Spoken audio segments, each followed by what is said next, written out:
Welcome to the Final Hour podcast, coming to you from the original Living Word Christian Center out of Minneapolis, Minnesota. My name is Jim Hammond. I'm Linnea Farrell. I'm John Gapp. And I'm JD. Yeah, so before we get started today, we just want to talk about the miracle of those 20 hostages. Yeah. Is a miracle. No one expected that. It's going to be... especially after 2 years. Yeah. Well, they got them out. I'm just shocked. So they're really going to use the bones of the bodies of the dead hostages as what, bargaining chips now, because I can't see Hamas disarming. No. Have you seen them? They're still executing people in the streets. They're okay, you guys. I don't know if you watched the video of any of the hostages coming home, but I watched as many as I could and I was in tears. But this one guy, his name is I don't want to butcher it, Shoham. He was saying that when he was in captivity, he said he noted that not all of the people who watched over him are soldiers. He's like, some were first grade teachers, some were lecturers of a university, one was a doctor. He's like, these are normal people, but they became terrorists. So he's like, they're creating monsters. He's like, it's just your average person who would have to come in and be over these 20 hostages. Yes. To the Palestinians. Right. So who have been involved in this. I said they knocked down the walls of Gaza. They sent out 2,000 Palestinian unarmed civilians. Yeah. And that's why the few Israeli troops that were there did not fire in those moments of confusion because they saw a bunch of unarmed people. But those people, you can see them in the videos, took place. They took part in all of the everything that happened, the murders, the rape. Yeah. And that's what we keep trying to tell you here on the Final Hour podcast. They're not fighting a bunch of Hamas dudes, where you can only see their eyes in their gay little uniforms. They're not fighting those guys. All right, they're fighting all of them. I mean, you're fighting a 15.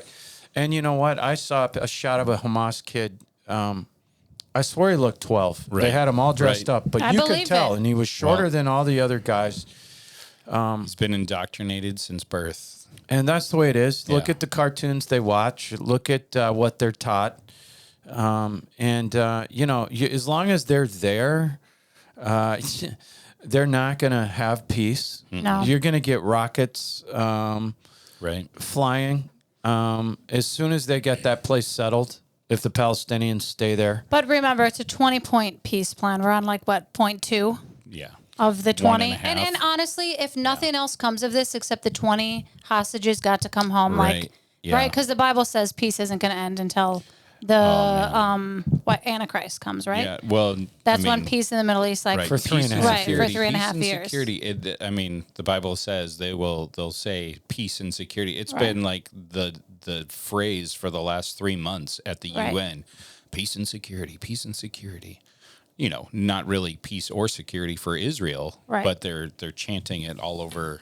But I'm just glad that those 20 people came home. And honestly, the rest of the bodies, what they released 4, and then they said, we don't really know where the other ones are, right? They're just They've scammers. Let's just 8 now. At this point, it's been 8, but one of them they're saying it's not a hostage.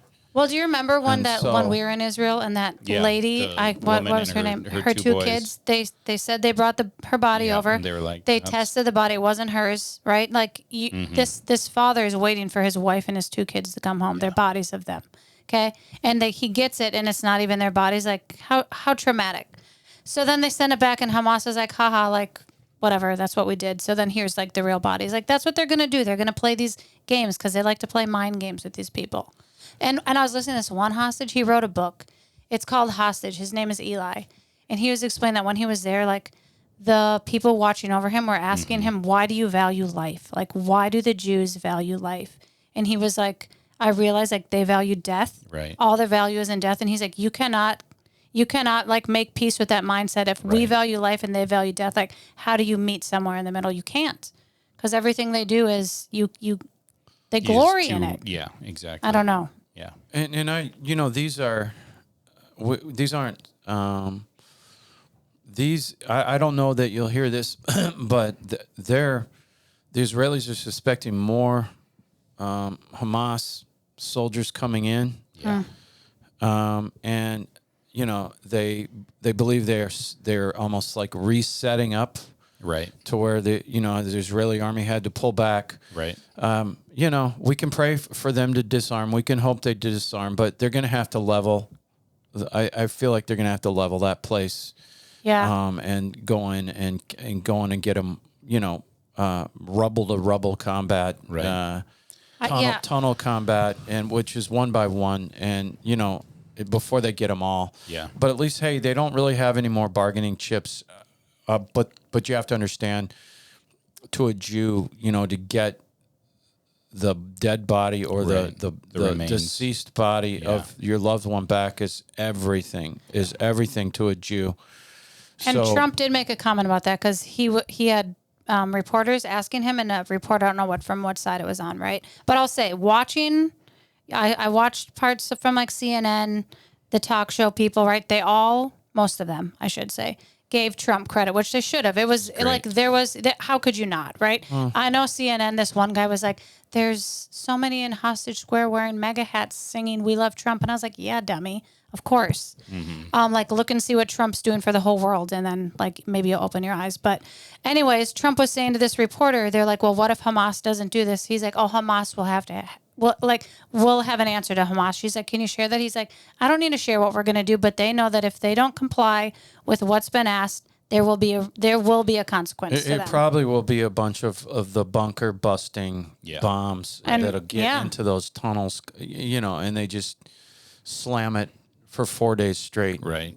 Probably with our planes. We'll see what happens, because he's involved. Trump's involved in this. This is his kind of stamp is on this. So I want to see it. I don't think they're going to disarm. I think they're going to fight it out to the end. They value death. Like Lynette said, they think they're getting a bunch of virgins in heaven or whatever it is. They think they're going to apiece or something. I always feel like this is like, I mean, it's obviously a setup to, because the Palestinians are trained to hate the Jews and hate Israel. But I think it's the bigger story is it's like another story to try to make Israel look bad, I have something about that. and continue to build hate for Israel, which is another setup for the end times.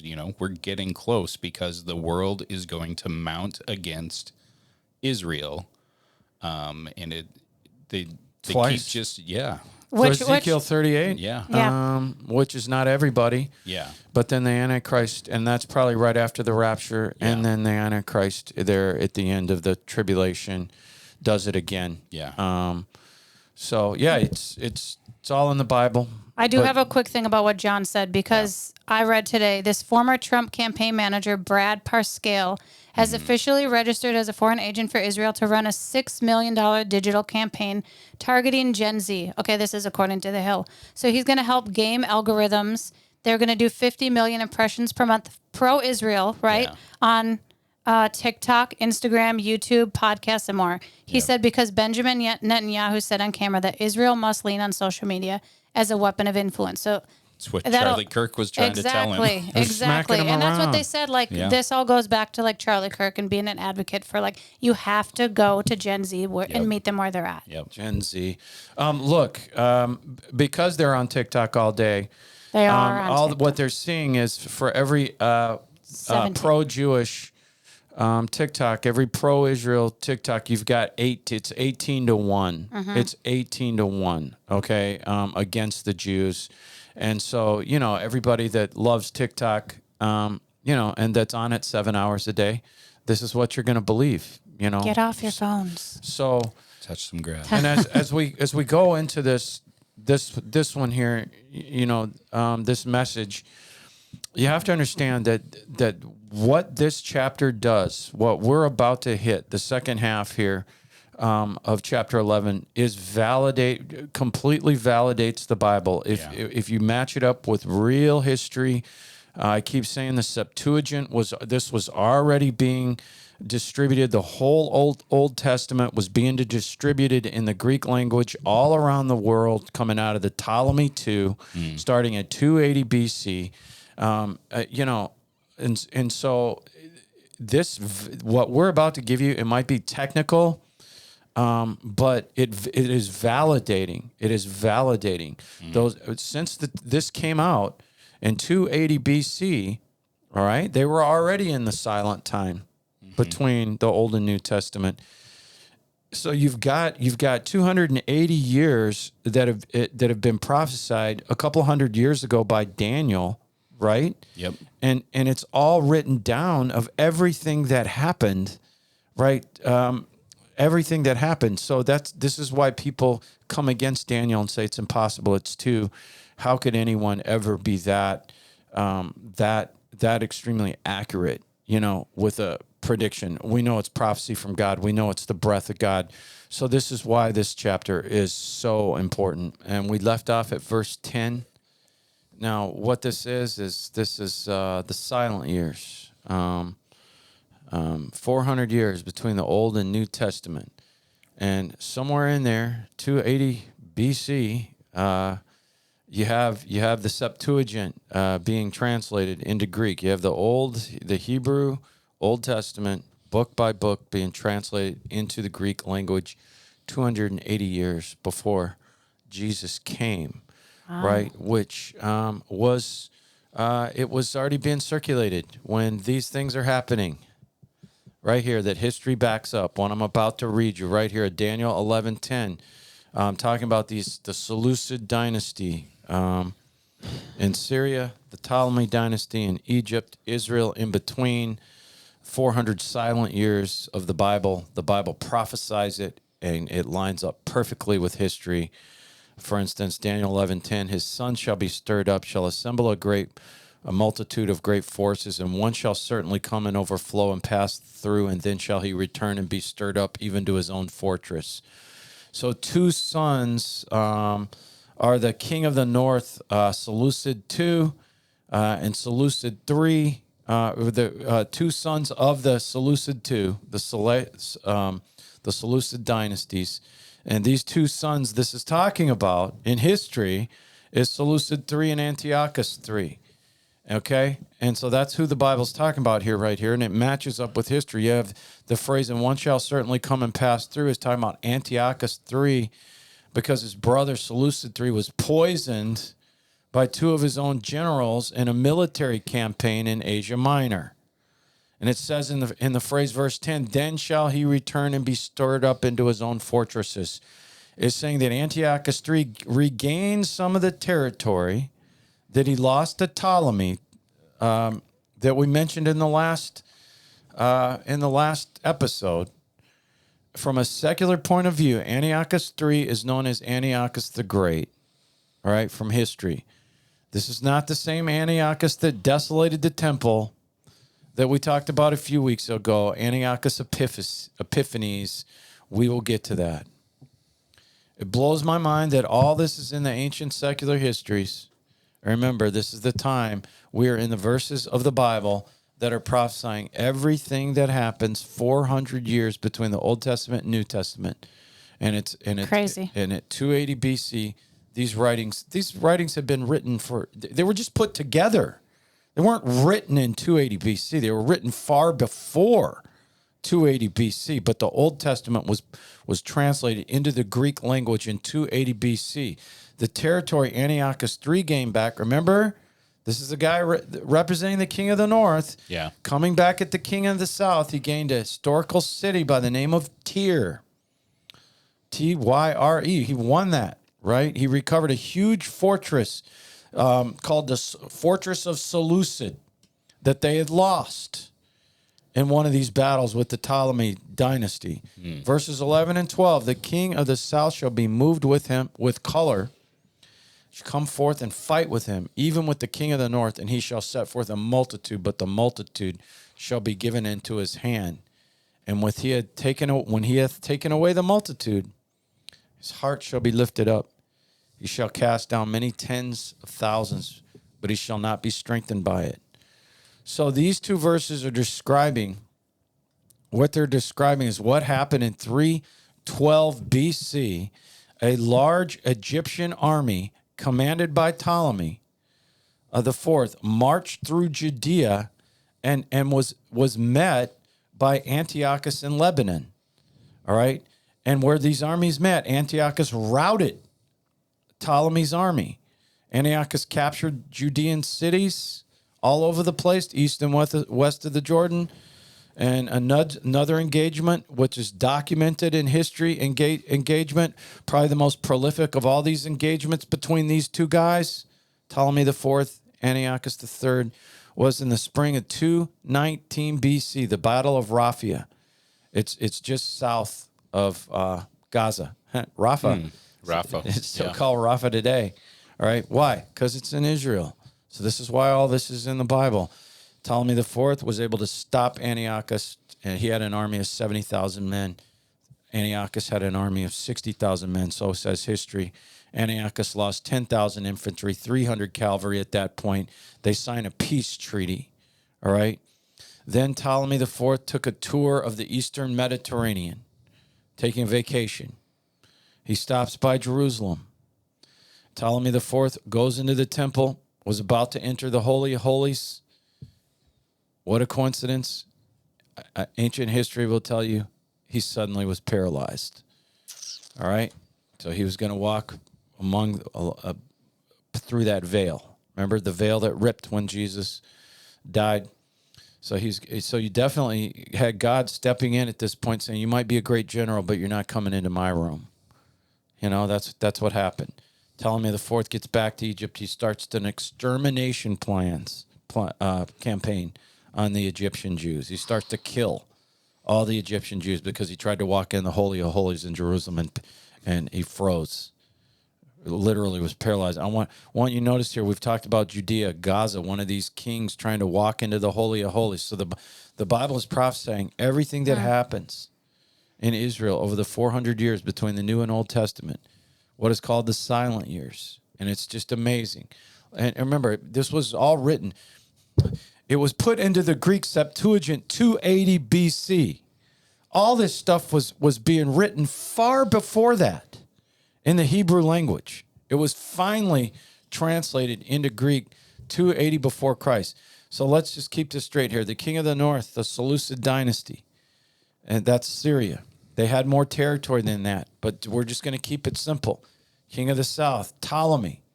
We'll just say Egypt to keep it simple. Daniel 11:13. The king of the north shall return, shall set forth a multitude greater than the former, shall certainly come after certain years with a great army and with much riches. So these guys just don't stop. Antiochus the Great, Antiochus the Third, took 13 years to build up his army after the defeat at Raphia and comes back with a big army. And he had some allies. Daniel 11:14. Those times there shall many stand up against the king of the south. Also the robbers of thy people shall exalt themselves to establish the vision, but they shall fall. And as we can see, it's not just Antiochus the III coming back at the king of the south, but secular history says, lining up with the phrase in verse 14, many stand up against the king of the south. He recruited a guy named Philip of Macedon.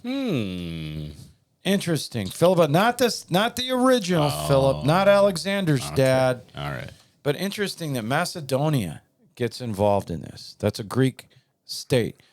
And so that was where Alexander the Great's place of origin, Macedon. When Antiochus III with his allies, a huge army goes to the king of the south. Ptolemy IV had just died. Remember the guy that beat him in the Gaza Strip and was paralyzed for trying to enter the Holy of Holies? He put his son on the throne. His son inherits the throne. Ptolemy IV is known in the history books, if you're into this stuff, as Ptolemy Philopater. Philopater. Philopater.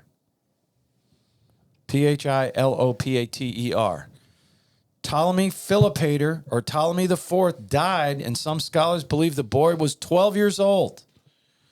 One I was listening to thinks he was 4 years old, and he put his 4-year-old son on the throne. Wow. robbers of the people shall exalt themselves to establish the vision is talking about Israelis who thought if they aligned themselves with Antiochus the Great, that they would align themselves with fulfillment of prophecy and gain the independence of Judah, southern Israel.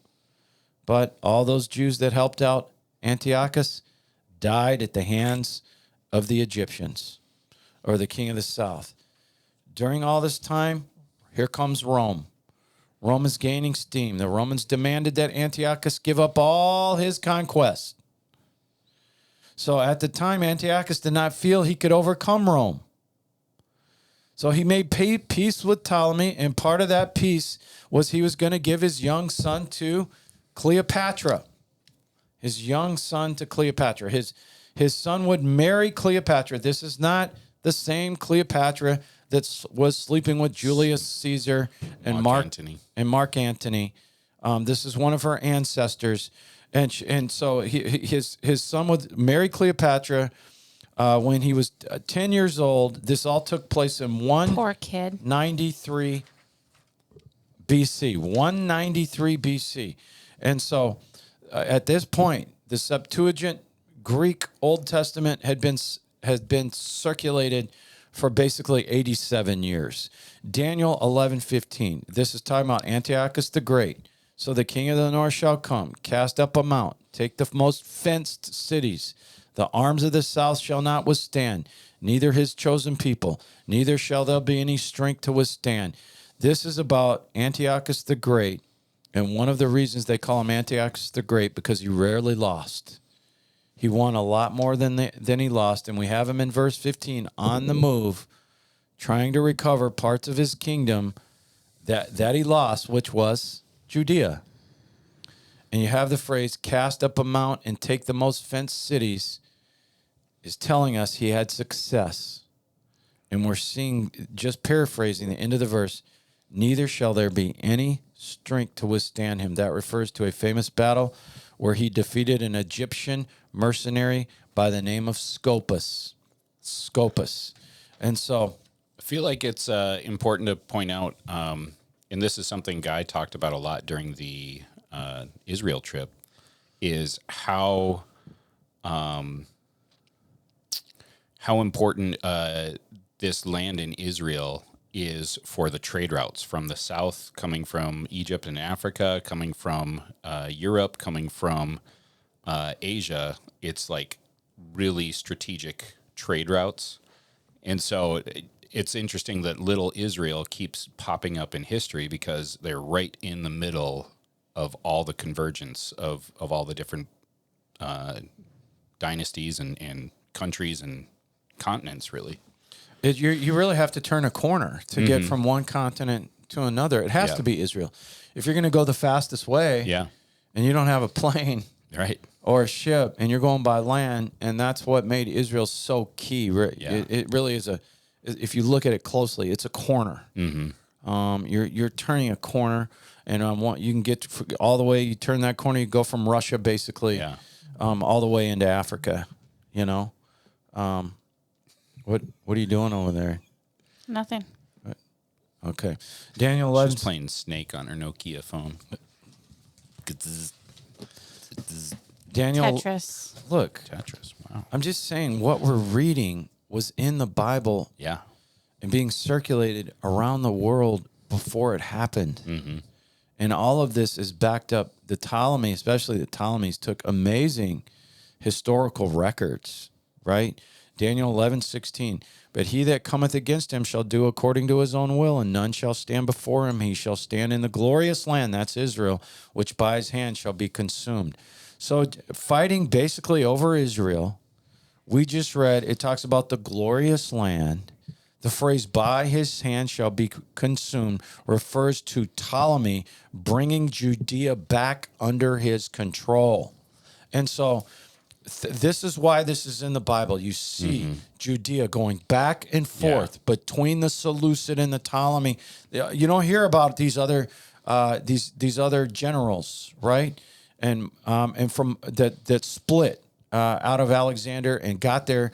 They all got a big swath of territory after Alexander the Great died. What you hear about is the Seleucid, king of the north, and the Ptolemies, king of the south.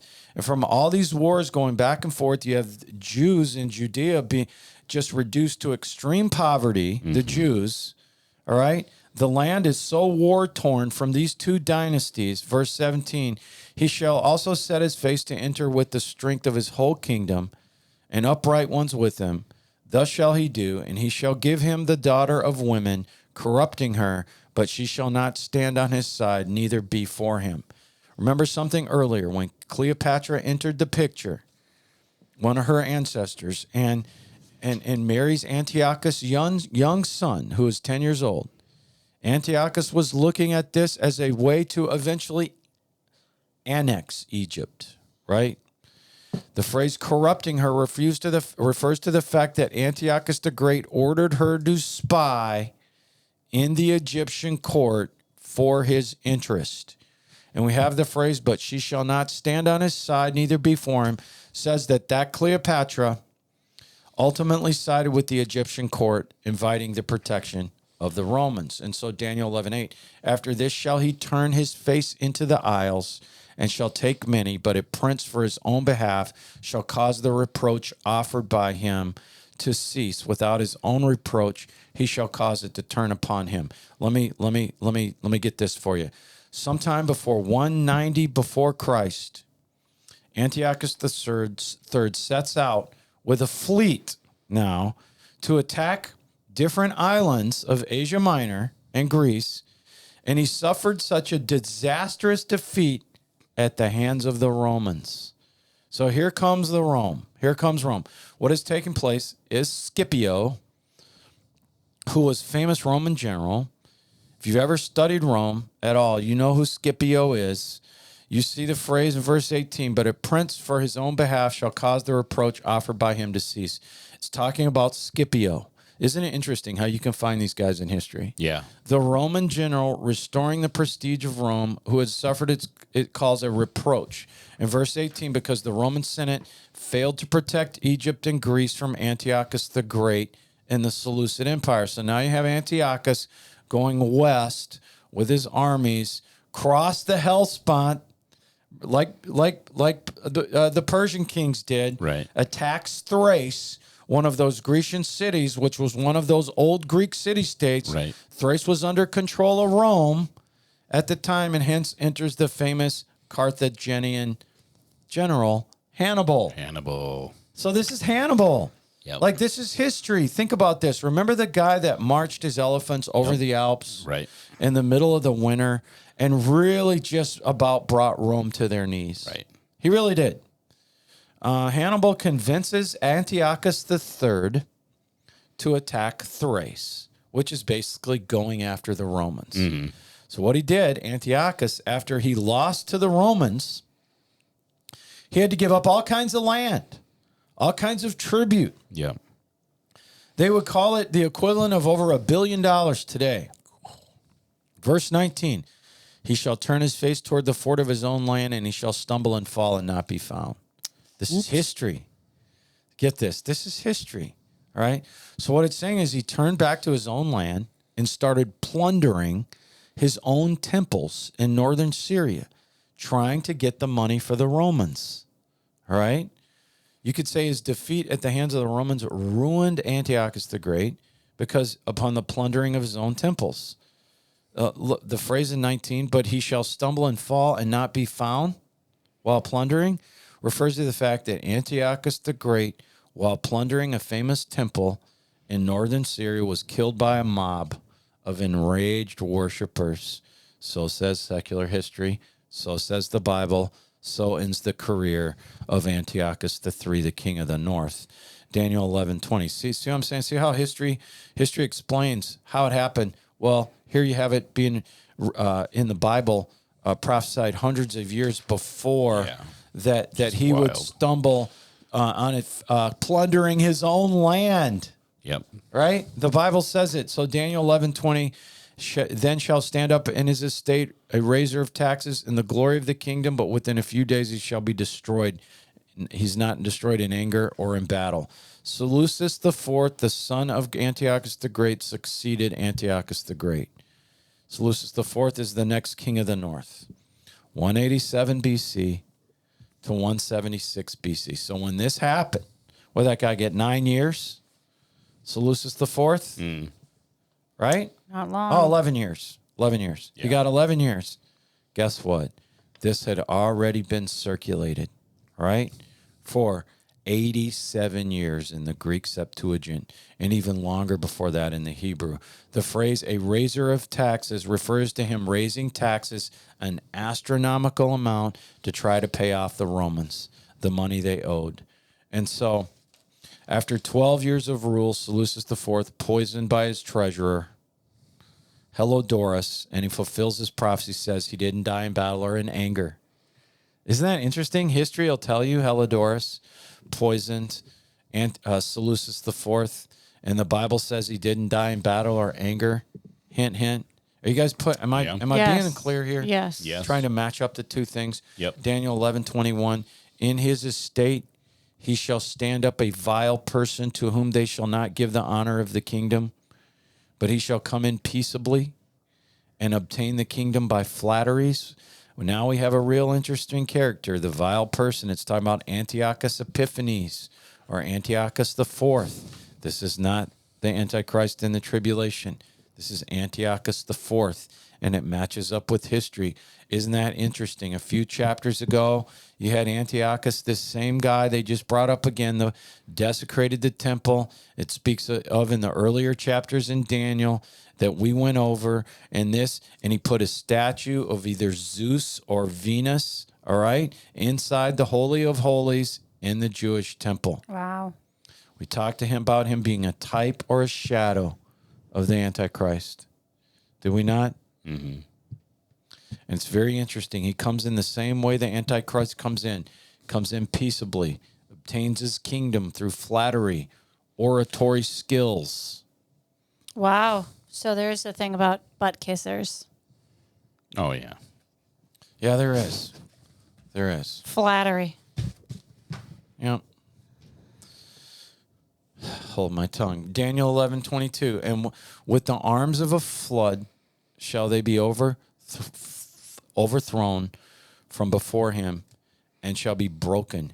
Also the prince of the covenant. So Antiochus IV, Antiochus Epiphanes, as he calls himself, was the brother of the last guy that was poisoned. Right? Seleucus IV. But Antiochus Epiphanes was himself a hostage in Rome. They would take important members of the royal court or the king's blood and hold on to them until they got their tribute, right? So Antiochus Epiphanes spends 14 years over in Rome as a hostage, and he learned a lot of bad things there. See the phrase in verse 22, also the prince of the covenant? This refers to the murder of the Jewish high priest Onias at the hands of Antiochus Epiphanes in 171 BC. It's being prophesied hundreds of years in advance. Antiochus Epiphanes murdered the Jewish high priest Onias. So says history. The archaeologists have found letters from this high priest, Onias, between the Jewish high priest in Jerusalem and the king of Sparta. Interesting. If you read these historic letters carefully, you discover that the Spartans were Jews. Mind-blowing.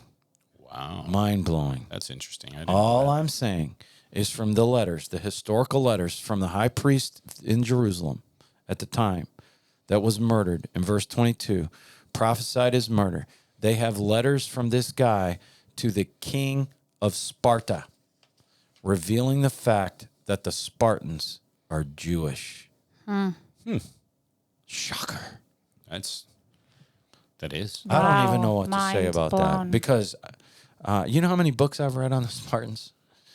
I bet I can tell you just about every piece of their history, just about every war. They were a warlike society in Greece, one of the most famous Greece city-states along with Athens. Do you think they are part of Dan?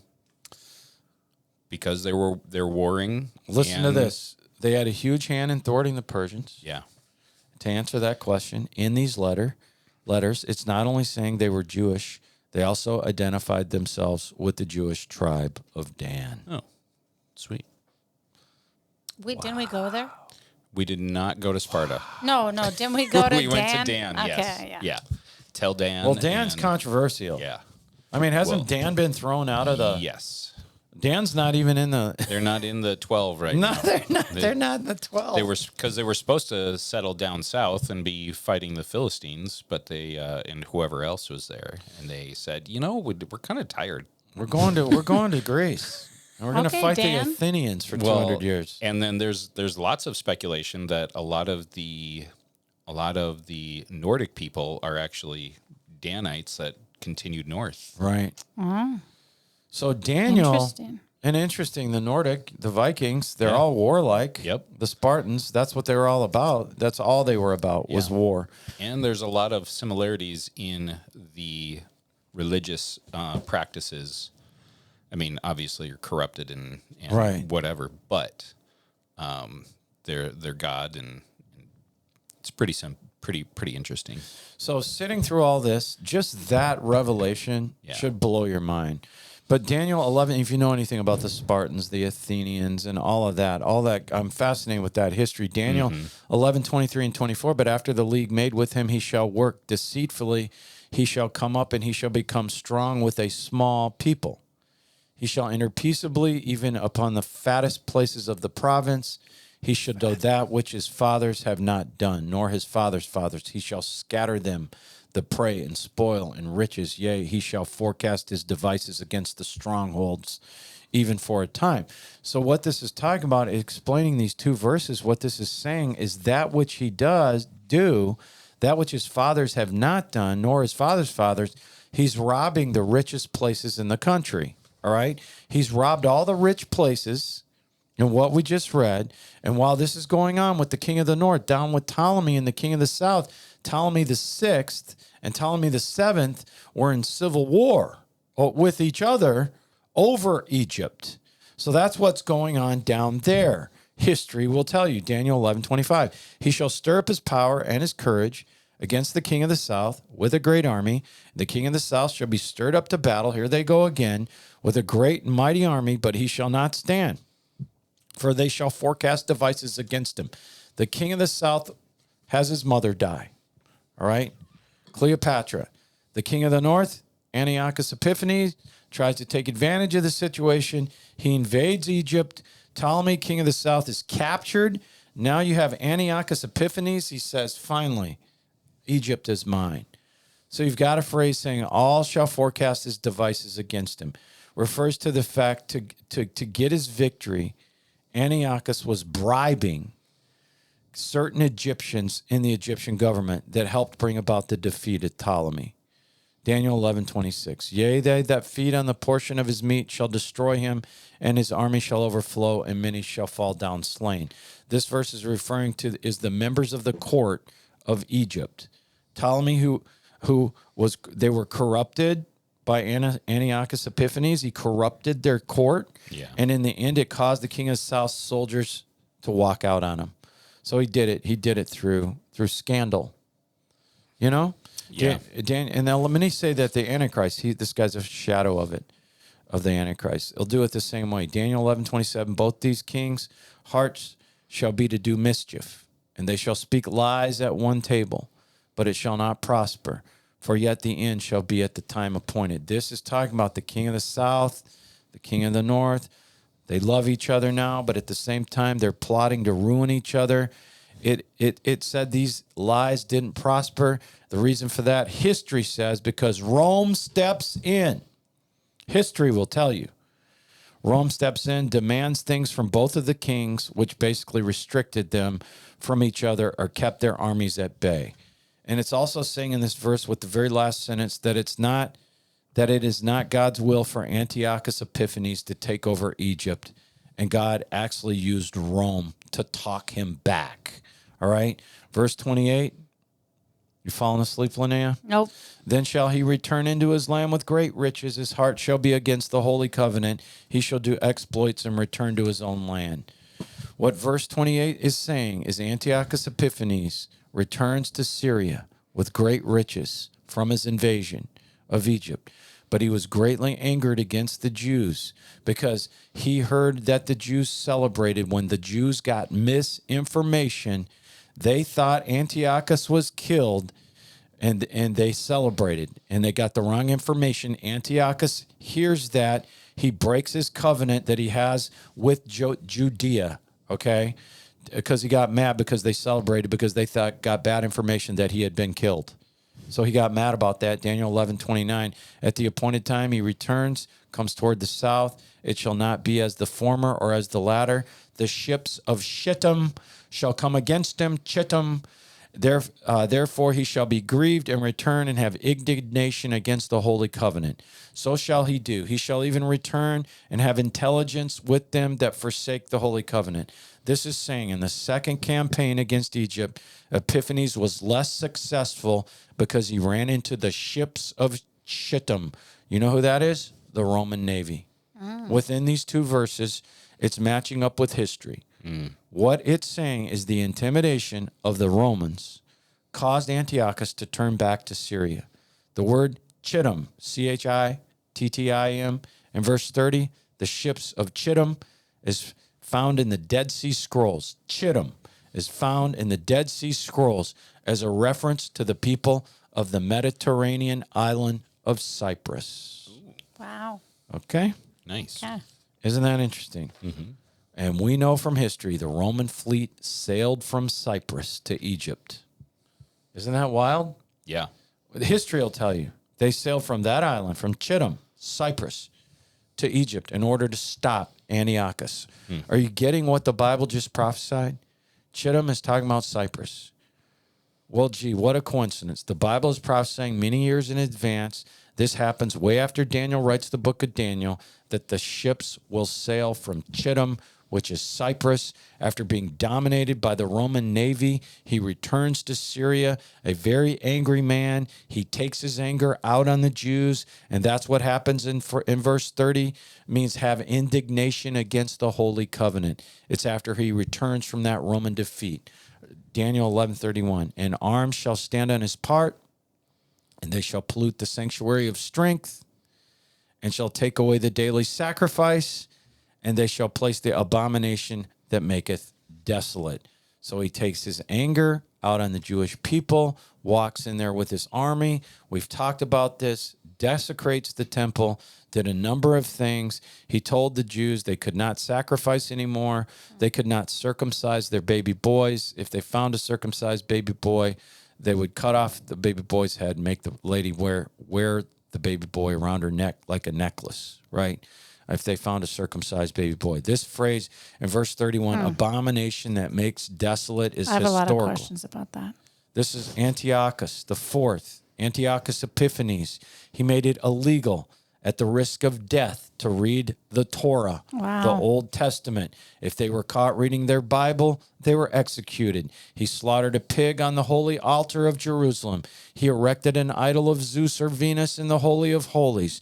You guys ever heard of the Maccabees? Wrote a couple books that didn't get in the Bible, eventually got in the Catholic Bible.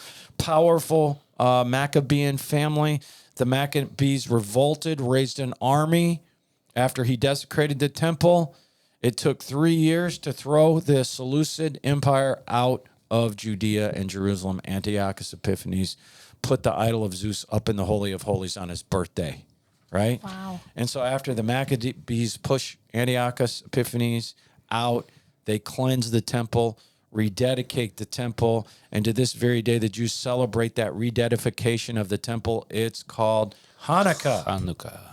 4 of the disciples were getting a teaching on the second coming of Jesus. Jesus points them to the scripture in Daniel 9. It's talking about the abomination of desolation as the key to end time prophecy. The word abomination in the scripture means false worship. It's an abomination to worship anything else but God. An idol is an abomination. The abomination that takes place is the ultimate extreme of that. So you're not only putting up an idol and worshiping it, but you're putting it up in the holiest spot on earth. And so it's in Jerusalem, in the temple, in the Holy of Holies with this whole deal will happen again, as we all know, 3.5 years into the Antichrist rule of this earth. So what we have here is a foreshadowing of the abomination that makes desolate for the coming Antichrist. And when it's done by a shadow of the Antichrist, it was done by Antiochus Epiphanes. Verse 32. And such as do wickedly against the covenant shall he corrupt by flatteries, but the people that do know their God shall be strong and do exploits. And what has exactly happened? The Maccabean family leads the results. Is what is just prophesied. This was prophesied hundreds of years earlier, defeated Antiochus Epiphanes, and that is just a story in itself. The Maccabees, it was a family, a father who died, who started the whole war against the Seleucid dynasty, but he had some sons. He had 5 sons, John, Simon, Judas, Eleazar, and Jonathan. And the army that these guys led, biblical scholars say no army has ever had a higher morale than the army of the Maccabees, who are constantly fighting superior numbers Syrian forces. Yeah. Antiochus Epiphanes was fighting other wars at the time against the Parthians. And so that helped the Maccabees cause. The Maccabees got the victory in 165 BC. Well, the Septuagint had been circulated for 115 years at this time. The Bible already told the story of history, and the history hadn't happened yet. The son, Judas of the Maccabees, the 3rd son, marched the army into Jerusalem. They cleansed the temple. The worship of God was restored. This war did not end in 165 BC. They did get the temple, but the fighting between the Maccabees and the Syrians continued. And of those 5 brothers, through all that fighting, only one left in the end. There was only one left. The father, the 4 brothers, one of them was left. And then we finish here with Daniel 11:33 through 35. And they that understand among the people shall instruct many. Yet they shall fall by the sword and by flame, by captivity, by spoil many days. Now when they shall fall, they shall be holpen with a little help, but many shall cleave to them with flatteries, and some of them of understanding shall fall, to try them, to purge, to make them white, even to the time of the end, because it is not yet for the time appointed. What is this saying? Is they that understand among the people shall instruct many, is referring to the major spiritual drought from Malachi's time all the way to John the Baptist. It's saying, it is when Israel is 400 years did not hear a voice from a prophet. It's talking about they shall fall by the sword and by flame, by captivity and spoil. It's talking about the constant struggle of the Jews going from Daniel's day all the way through the birth of Christ. And you have that in Daniel 11 really tells you what happened hundreds of years in advance of it actually happening. And the many days in verse 33 is referring to the 400 years between Malachi and the book of Matthew. Daniel's like, did you guys get my note? I left and I told you what's going to happen. Did anybody read my note? It's funny. People call it the silent years, right? Yeah. But we just read Daniel recorded every single political move, every single change of thrones, every single war of those 400 years that went on in Israel, even recorded when Rome got started to get involved and exert their dominance. All this is prophecy that's backed up by secular history and archaeology. Wow. Boom. Roasted. Boom. Yes. Mic drop. Here's Linnea with the news. And I know it's monotonous, but for those of you that hung in there, I mean, there's not a more important chapter, I would say, to validate the Bible than what we just read. Okay? Here's Linnea with news that's not in the regular communist news. Well, some of this has been because Operation Twin Shield. Have you heard of it? Operation Twin We've talked about all the corruption that's happened under Waltz and Ilhan Omar, but now you have the FBI. Yeah. customs enforcement, Yep. which is ICE, Yep. and or immigration and customs enforcement, and USCIS. I was gonna Google it, but I never did. They came in. Yeah, Google it. They came in for 10 days, you guys, September 19th through the 29th, and they did Operation Twin Shield, and they uncovered 275 cases of suspected immigration fraud in Minnesota. They said this should shock all of America. It really should, you guys. U.S. Citizen and Immigration Services. Yeah, look at that. They said over half of the Minnesota population is involved in this fraud. Over half of our illegal immigrants that are in Ilhan Omar's district are involved in this, okay? They looked over 1,000 cases, okay? So they said that there was blatant marriage fraud. Okay, you can start with Ilhan Omar because that's one. Top of the list. Top of the list. Visa overstays. Yeah. People claiming to work at businesses that can't be found. Forged documents. Abuse of the H-1B visa system. Yep. Remember, that was a really big deal when Trump got into office. Everyone was upset about that. Yeah. Abuse of the F-1 visas and many other discrepancies. I'm just going to give you an example, okay? There's a fraud autism center. These people would enroll their Somalian children. Then they said they had autism. They didn't have autism. They weren't autistic. May not have even had children. True. But they would pay the parents up to $1,500 a month per child. And say, like, so I don't know how many kids that is, but they ended up stealing from Medicaid up to $14 million. And, you know, I was at a chiropractor last night, and he was telling me how fraudulent Medicaid is. Oh, yeah. How, like, this dermatologist that I used to go to, I don't go to anymore, they go into, like, old folks' homes, and they create, like, problems with older people and tell them they have all these skin problems, and they're cutting chunks out of their skin and doing all these things. He's like, not because they need it, because it's medical fraud, and they can say they need this, and then they get paid, and then they all pad their pockets. This is the problem with Medicaid and Obamacare altogether. It creates an environment that you can be fraudulent because people don't have a choice to have insurance or so. It just pushes and it opens the door for fraud all over the place. But you guys, over half of the illegal immigrants here, that's a lot of... Are involved in fraud. I'm glad they're looking into this. Good. Operation Twin All Shield. Omar's district. Clean it out. The fifth. Yep. Fifth district. Fifth district. Unbelievable. That used to be didn't that used to be Michelle Bachmann's district? I don't know. She was. I think it was. I don't know. Boy, we've come a long way. Yeah. Speaking of a long way, I saw this on Alpha News. There's a Minnesota Duluth paraprofessional, people. Okay, he's not a teacher. I'm so tired of people saying, get your facts right? Because people are saying he's a teacher. He's a paraprofessional, which is basically a teacher, right? Recess, come on. The recess teacher. But this man was a paraprofessional at school, the school where his kids were going to go to.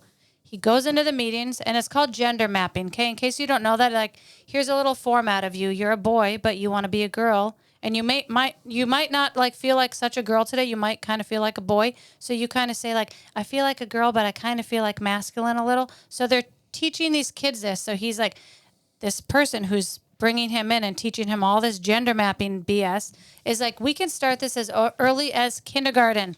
The guy's like, I am never sending my kids to this school. This is a school up in Duluth. He's like, this is what you're teaching these kids in kindergarten? Like, choose your gender. What do you feel like today, a boy or a girl? Why are we even having that discussion with, like, little kids? Yeah. Speaking of, I saw this on Lisa Bevera's podcast. So, you know when you got a little kid and they have, like, hand, foot, and mouth disease? You can get it as an adult. I know a lot of adults who've gotten it this year, which is crazy. So it's kind of like an epidemic going around. But if you're a furry and you identify as a furry, they're not calling it hand, foot, and mouth for you. They're calling it paws. Can you believe that? The medical profession is calling it paws if you identify as a furry. Not any serious medical professional. No, but come on, paws. I saw that and I was just like, wow. I don't say no. I don't have anything nice to say about any of that, so I'm not saying anything at all. He doesn't want to. That's what my mom used to tell me. If you don't have anything nice to say, Jim, don't say anything at all. That's what my dad used to say too. Still says it. My dad still says it to me. I have nothing nice to say about any of those people. Well, this is good news. Elon Musk didn't have anything nice to say either. And you know what? It ended up costing Netflix $15 billion. Because Elon Musk said, let's boycott Netflix, everybody. Because Coco Melon Lane is featuring two gay dads encouraging their son to wear a tutu and tiara while dancing. Okay, so he's like, first of all, they're indoctrinating your children with these like sexualized shows of things that kids don't need to be alerted about. He's like, I'm tired of it. Then you have, I don't know, it's called Cuties. It's a French film that examines how children are encouraged to be sexualized. So he's like, let's just be done with Netflix. Yeah. Let's stop arguing with them. Let's make it pay and let's make it hurt. And he did $15 billion in 1 week. And now the head of Netflix, whoever the guy is, he had to go in front of Congress today and he had to answer for how they're indoctrinating children into the LGBTQ, transgender, and queer worlds. Which, good. You should have to argue about. Like, you should have to explain what the heck you're doing. Yeah, exactly. Why? Why does a 2-year-old need to know any of that? Why? And I was talking to my kids last night, and they like the Minion movies, and I had seen a bunch of like blips, and in the background of the Minion movies, it's like other minions making out and like doing really inappropriate sexual things. The Minion movies, yeah, go check it out. I'm not gonna show it. Okay, speaking of transgender crap, the Supreme Court heard arguments because in Colorado there's a Christian counselor. She was told, her name is Kaylee Childs. She's amazing. She's challenging the 2019 law that says you cannot do conversion therapy, Kate. So that's like if a child comes in and says, hey, I'm having these feelings. I'm a girl. I feel like I may be gay or I like kind of want to become a boy.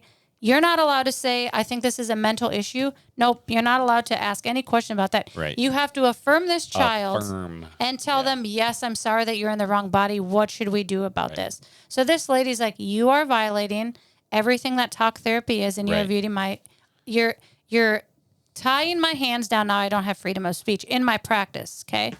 So this went before the Supreme Court. It sounds like the Supreme Court is going to side with her. But they said they won't have their decision until 2026. But what are we doing?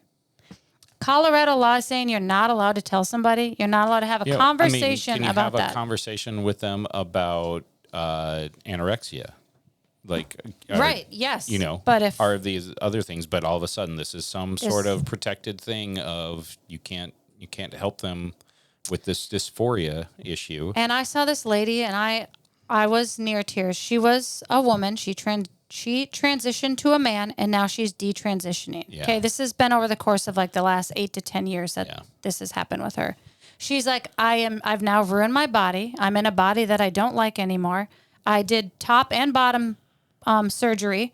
I can't ever have kids. She's like, I wish somebody would have just talked to me and realized it was a mental illness that I was going through instead of talking me into these surgeries. And now I can't do anything. She's like, I'm stuck. She's like, it's nobody's fault but my own. But she's like, nobody was there to support me. There's thousands of people out there like that, okay? And hundreds that have committed suicide. It's because they can't. Very large proportion. Yeah, but it broke my heart. I was like, that is so sad. She's like, nobody, and this is what this lady's standing up for, right? Yeah. This person needed help. It was a mental illness. Yep. They needed someone to talk through it and be like, hey, like, you know, we all go through things, right? Especially during puberty, you go through things with your body. That's normal to talk about. That is. So why are you taking it off the table? Right. That's it. And so we're just going to close today, but we're doing what Jesus said. He said, "Whatever you bind on earth is bound in heaven. Whatever you loose on earth is loosed in heaven." And you should take your seat of authority in the heavenlies out of your heavenly ministry today. If you don't understand that, read Ephesians chapter 2. Read the early verses. It tells you that you are seated with Christ. It is for this reason. It is for this reason. Out of the heavenlies. In our heavenly ministry today, we're binding the principalities and the powers, the rulers of the darkness of this world. We're binding the spiritual wickedness in high places. Those are demons assigned to any of our viewers, listeners, or subscribers. Anyone that ever, any member of our Final Hour podcast Israel team, or any person on the Final Hour podcast Israel tour, 2026 Israel tour, any spirit behind any accident, injury, disease germ, virus, verbal, mental, emotional, spiritual, any physical type attack, social media type attack, media type attack, terrorist, dangerous, violent type attack, threat, robbery, bribery, any spirit that would come against you, our viewers, or your families, in the name of Jesus Christ, behind fear, worry, doubt, unbelief, slander, gossip, fault finding. We're binding these spirits behind any curse or curses that have been leveled against me, anyone on the Final Hour podcast team, or any viewer, listener, or subscriber of the Final Hour podcast. We're loosing you from your assignments on those curses that have been leveled against any viewer, listener, subscriber, and sending you back to the cursor in the name of Jesus Christ. We'll see you next week.